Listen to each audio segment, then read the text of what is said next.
Hello, hello, hello. Hello Philippines, hello world.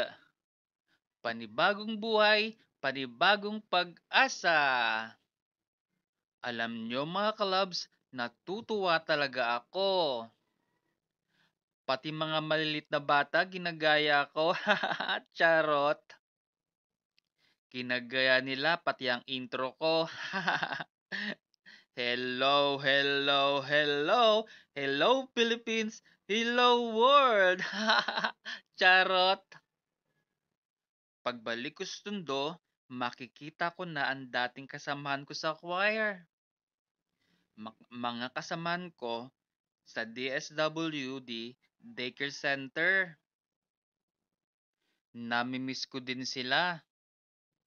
Mga kasamahan ko sa Barangay 28, Zona 2, Zone 2 yun eh.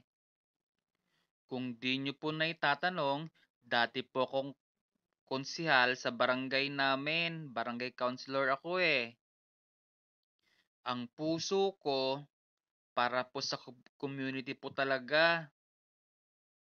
Mas masaya ako na nakakatulong sa ibang tao. Maski hanggang ngayon, sa ibang tao talaga ako masaya. Kung di lang ako na-stroke tutulong pa rin ako. Kaya nga po ako nagva-vlog para may matulungan pa ako.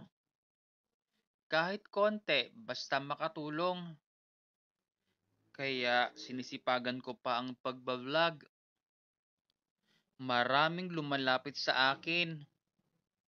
Kamag-anak, kaibigan, at maski ibang tao. Sila ang dahilan kung bakit ako nagba-vlog. Kung bakit pinipilit kong magkaroon ng sariling kita. May lalapit sa akin at magme-message. Pwede ba akong lumapit sa'yo? Pambilang sana ng bigas. May sakit ang anak. Nadudurog ang puso ko kapag ganun ang sinasabi. Wala akong maibigay sa kanila. Kaya pinagsusumikapan kong mag-vlog. Hindi para sa akin kundi sa ibang tao. Aanhin ko ang kayamanan sa lupa. Hindi naman madadala sa langit ang kayamanan. Mas maganda mag-ipon ng kayamanan sa langit.